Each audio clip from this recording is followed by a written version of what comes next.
ಖಾರ ಬಣ್ಣ ಮತ್ತು ರುಚಿ ಆಚಿ ಚಿಲ್ಲಿ ಪೌಡರ್. ಕೋಗಿಲು ಕ್ರಾಸ್ ಬಳಿ ಕಟ್ಟಡಗಳ ತೆರವು ಪ್ರಕರಣಕ್ಕೆ ಸಂಬಂಧಪಟ್ಟಂತೆ ಪ್ರಕರಣವನ್ನು ಗಂಭೀರವಾಗಿ ಪರಿಗಣಿಸಿದ್ದಾರೆ ವರಿಷ್ಠರು. ಸಿಎಂ ಮತ್ತು ಡಿಸಿಎಂಗೆ ವೇಣುಗೋಪಾಲ್ ಮೂಲಕ ಸೂಚನೆಯನ್ನು ನೀಡಲಾಗಿದೆ. ಕಾಂಗ್ರೆಸ್ ವರಿಷ್ಠರು ಕೂಡ ಈ ತೆರವು ಕಾರ್ಯಾಚರಣೆಯಿಂದ ಸಮಾಧಾನಗೊಂಡಿಲ್ಲ. ಇದು ಸರ್ಕಾರಕ್ಕೆ ಕೆಟ್ಟ ಹೆಸರು ತರುವಂತಹ ಬೆಳವಣಿಗೆ. ನಿರ್ಗತಿಕರು ಮನೆಯಲ್ಲಿರುವಂಥವರು ಮನೆ ನಿರ್ಮಾಣ ಮಾಡಿಕೊಂಡ್ರೆ ಅದನ್ನ ತೆರವು ಮಾಡಿದ್ದಾರೆ. ಮುಂದೆ ಪಂಚರಾಜ್ಯಗಳ ಚುನಾವಣೆ ಎದುರಾಗುತ್ತೆ.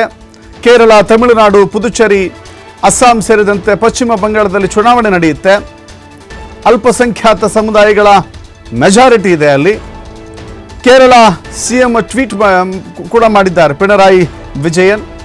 ಅದರ ಮೂಲಕ ಈ ವಿಷಯವನ್ನ ರಾಷ್ಟ್ರೀಯ ಮಟ್ಟದಲ್ಲಿ ಸದ್ದು ಮಾಡುವಂತೆ ಮಾಡಿದ್ದಾರೆ. ಆ ರಾಜ್ಯಗಳ ಮತಗಳ ಬ್ಯಾಂಕ್ ಮೇಲೆ ಬಹಳ ದೊಡ್ಡ ಹೊಡೆತ ಬೀಳುತ್ತೆ. ಹೀಗಾಗಿ ಇದನ್ನು ಗಮನಿಸಬೇಕು ನೀವು ಅಂತ ಹೇಳಿ, ಜೊತೆಗೆ ಸರಿಯಾದ ನಿರ್ಧಾರವನ್ನು ತೆಗೆದುಕೊಳ್ಳಬೇಕು ಅಂತ ಹೇಳಿ ಸರ್ಕಾರಕ್ಕೆ ವರಿಷ್ಠರ ಮೂಲಕ ಸೂಚನೆಯನ್ನು ನೀಡಲಾಗ್ತಾ ಇದೆ. ಮುಖ್ಯಮಂತ್ರಿಗಳಿಗೆ, ಉಪಮುಖ್ಯಮಂತ್ರಿಗಳಿಗೆ ಕೆ.ಸಿ. ವೇಣುಗೋಪಾಲ್ ಮೂಲಕ ಸೂಚನೆಯನ್ನು ನೀಡಲಾಗಿದೆ. ಹಾಗೆ ನೋಡಿದ್ರೆ ಖಂಡಿತವಾಗೂ ಕೂಡ ಇದು ಸರ್ಕಾರದ ಕ್ರಮ ಸ್ವಾಗತಾರ್ಹವಲ್ಲ.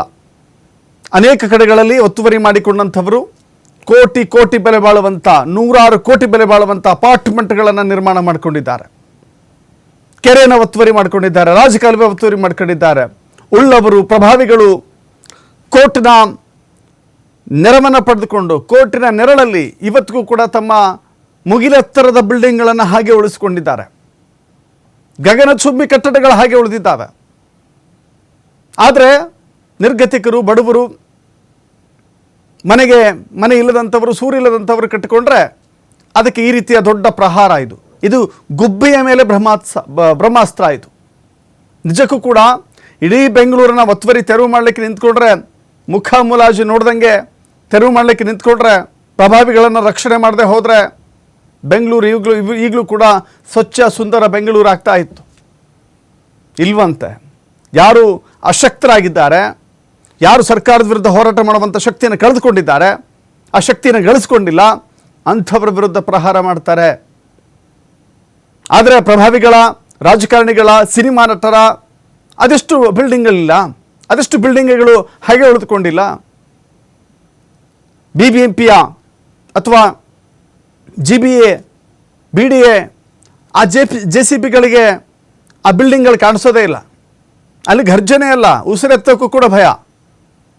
ಈಗ ಹೈಕಮಾಂಡ್ ಸೂಚನೆ ಬರುತ್ತೆ, ವೋಟ್ ಬ್ಯಾಂಕ್ ರಾಜಕಾರಣ ಆಗುತ್ತೆ, ಅದಕ್ಕೋಸ್ಕರ ಅವರಿಗೆ ಪರ್ಯಾಯ ವ್ಯವಸ್ಥೆಯನ್ನು ಮಾಡ್ತೀವಿ ಅಂತ ಮುಂದಾದರೆ ಇದು ನಿಜಕ್ಕೂ ಕೂಡ ಜನ ಮೆಚ್ಚುವಂಥ ಕ್ರಮ ಆಗುತ್ತಾ?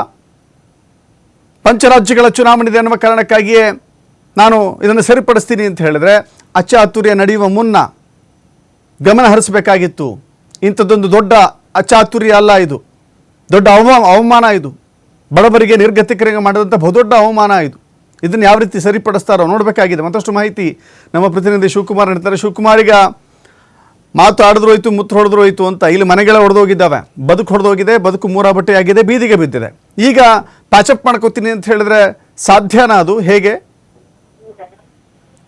ಎಷ್ಟೊತ್ತು ಬೆಂಗಳೂರಿನ ಕೋಗಿಲು ಕ್ರಾಸ್ನಲ್ಲಿ ಕಳೆದ ವಾರವಷ್ಟೇ ಅಕ್ರಮವಾಗಿ ಮನೆಗಳನ್ನ ನಿರ್ಮಾಣ ಮಾಡಲಾಗಿದೆ ಅನ್ನುವಂತ ಕಾರಣವನ್ನ ಕೊಟ್ಟು ಅಧಿಕಾರಿಗಳು ಅದನ್ನ ತೆರವು ಮಾಡಿದ್ರು. ಗುಡಿಸಲುಗಳನ್ನ, ಕಟ್ಟಡಗಳನ್ನ ಧ್ವಂಸಗೊಳಿಸಿದ್ರು. ಸೊ ಇದು ಕೇರಳ ಸಿಎಂ ಪಿಣರಾಯಿ ವಿಜಯನ್ ಅವರು ಟ್ವೀಟ್ ಮೂಲಕ ರಾಜ್ಯ ಸರ್ಕಾರದ ವಿರುದ್ಧ ಅಸಮಾಧಾನವನ್ನ ಹೊರಹಾಕಿದ್ರು. ಕಾಂಗ್ರೆಸ್ ಸರ್ಕಾರ ಅಲ್ಪಸಂಖ್ಯಾತರ ವಿರುದ್ಧವಾಗಿದೆ ಅಂತೇಳಿ. ಕಾರಣ ಅಲ್ಲಿ ಭೂಮಿಕರು ಅಲ್ಪಸಂಖ್ಯಾತ ಸಮುದಾಯಕ್ಕೆ ಸೇರಿದಂತವರೇ ಗುಡಿಸಲುಗಳನ್ನ, ಕಟ್ಟಡಗಳನ್ನ ನಿರ್ಮಾಣ ಮಾಡ್ಕೊಂಡಿದ್ರು. ಆದ್ರೆ ಸರ್ಕಾರ ಹೇಳೋದು ಮೊದಲಿಗೆ ಸಮರ್ಥನೆಯನ್ನ ಮಾಡ್ಕೊಂಡಿತ್ತು. ನಾವು ಅಕ್ರಮವಾಗಿ ಅವರು ಸರ್ಕಾರಿ ಜಾಗ ಒತ್ತುವರಿ ಮಾಡ್ಕೊಂಡು ಕಟ್ಟಡಗಳನ್ನ ನಿರ್ಮಾಣ ಮಾಡ್ಕೊಂಡಿದ್ರು, ಹಾಗಾಗಿ ನಾವು ತೆರವು ಮಾಡಿದ್ದೇವೆ, ಕಾನೂನಲ್ಲೂ ಕೂಡ ಬಹಳ ಸ್ಪಷ್ಟವಾಗಿದೆ, ಒತ್ತುವರಿ ಮಾಡುವಂತಿಲ್ಲ ಅಂತ ಹೇಳಿ. ಆದ್ರೆ ಯಾವಾಗ ANCC ಪ್ರಧಾನ ಕಾರ್ಯದರ್ಶಿ ಕೆ.ಸಿ. ವೇಣುಗೋಪಾಲ್ ಅವರು ಟ್ವೀಟ್ ಮೂಲಕ ಬೇಸರವನ್ನ ಹೊರಹಾಕಿದ್ರು, ಈಗ ರಾಜ್ಯ ಸರ್ಕಾರ ಎಚ್ಚೆತ್ಕೊಂಡಂತ ಕಾಣಿಸ್ತಾ ಇದೆ. ಇವತ್ತು ಮುಖ್ಯಮಂತ್ರಿಗಳು ಕೂಡ ಅಧಿಕಾರಿಗಳು, ಸಚಿವರ ಸಭೆಯನ್ನ ಕರೆದಿದ್ದಾರೆ. ಅದರ ಜೊತೆಗೆ DK ಶಿವಕುಮಾರ್ ಅವರು ಕಾರವಾರಕ್ಕೆ ತೆರಳಿದ್ರು ಕಾರ್ಯಕ್ರಮದ ನಿಮಿತ್ತ. ಕೂಡ ಮಧ್ಯಾಹ್ನ ವಾಪಸ್ ಆಗ್ತಾ ಇದ್ದಾರೆ. ಕೋಗಿಲು ಕ್ರಾಸ್ಗೆ ಭೇಟಿಯನ್ನ ಕೊಟ್ಟು ಅವರು ಸ್ಥಳವನ್ನ ಪರಿಶೀಲನೆ ಮಾಡಲಿದ್ದಾರೆ.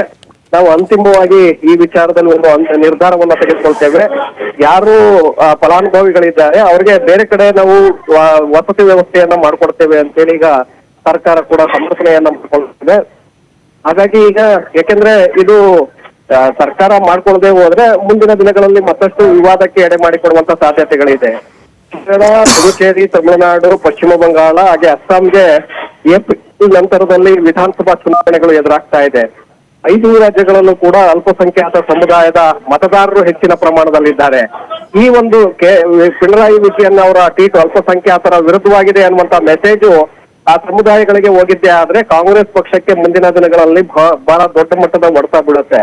ಆ ಕಾರಣಕ್ಕೆ ಈಗ ವರಿಷ್ಠರು ಕೂಡ ಮಧ್ಯಪ್ರವೇಶವನ್ನ ಮಾಡಿದ್ದಾರೆ. ವರಿಷ್ಠರು ರಾಜ್ಯ ಸರ್ಕಾರದ ನಡುವೆ ಅಸಮಾಧಾನವನ್ನ ಹೊರಹಾಕಿದ್ದಾರೆ. ಅದರಲ್ಲೂ ಕೇರಳದಲ್ಲಿ ಮುಂದಿನ ಬಾರಿ ನಾನು ಸಿಎಂ ಆಕಾಂಕ್ಷಿ ಅಂತೇಳಿ ಈಗಾಗಲೇ ಕೆ.ಸಿ. ವೇಣುಗೋಪಾಲ್ ಇದ್ದಾರೆ. ಆ ಕಾರಣಕ್ಕೆ ಅವರು ಬಹಳ ಮತ್ತಷ್ಟು ಆಸಕ್ತಿಯನ್ನ ಈ ವಿಚಾರದಲ್ಲಿ ತೆಗೆದುಕೊಂಡಿದ್ದಾರೆ.